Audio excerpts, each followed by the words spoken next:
ఆ పానుగంటి వాళ్ళ అమ్మాయి ఏనాడు మన ఇంట్లో కాలు పెట్టిందో ఆ రోజే మన కుటుంబం పరువు పోయింది, గౌరవం పోయింది, మర్యాద పోయింది, అన్నీ పోయాయి. ఛ!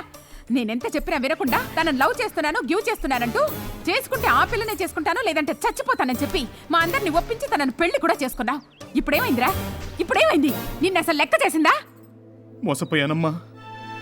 అక్క, చెల్లి, బామ్మ ఇంట్లో ఎవరి మాట వినకుండా దాన్ని పెళ్లి చేసుకున్నానే, అది తప్పేనమ్మా. నాకింక భార్య అక్కర్లేదమ్మా. నాకు మీరే ముఖ్యం, నాకు మీరే ముఖ్యం. పోయిందన్న అలాగే పోనీ.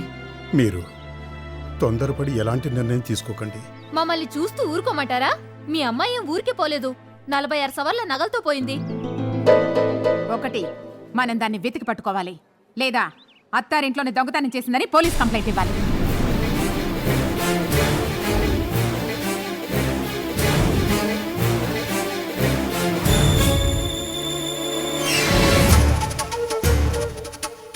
ఏంట్రా ఆలోచిస్తున్నావు?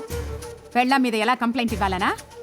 ఇలా చూడు, ఇప్పుడు నేను చెప్పినట్టు చెయ్యి, లేదంటే మేము ఈ ఇల్లు వదిలిపెట్టి వెళ్ళిపోతాం. రావే. వద్దమ్మా, నాకు మీరు తప్ప ఇంకెవరున్నారు? మీరేం చెప్పినా వింటాను. పదమ్మా వెళ్దాం. వద్దల్లుడు గారు,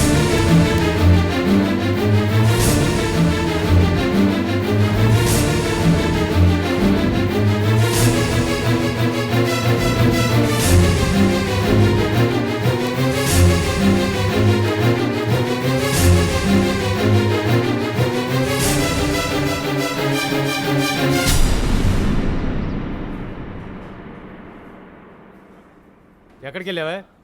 ఎక్కడికి వెళ్ళావే? అడిగేది నిన్నే, ఎక్కడికి వెళ్ళావే? అడిగేది నిన్నే, ఎక్కడికి వెళ్ళావే? నీ వల్ల ఎంత ప్రాబ్లం అయిందో తెలుసా? నీ వల్ల ఎంత ప్రాబ్లం అయిందో తెలుసా? చెప్పవే. చెప్పవే. Okay cut. మనం ఫోన్ ఏమైనా వచ్చిందా? రాలేదు సార్. ఇదేంటి సార్? Thank you sir. తప్పకుండా సాయంత్రం వచ్చేయండి సార్. బాగా వస్తాను సార్. చేశావు. సాయంత్రం వచ్చేయండి. God bless you. బయలుదేరదామా? మేడం ఈవినింగ్ వచ్చేయండి. తప్పకుండా వస్తాను. Okay bye.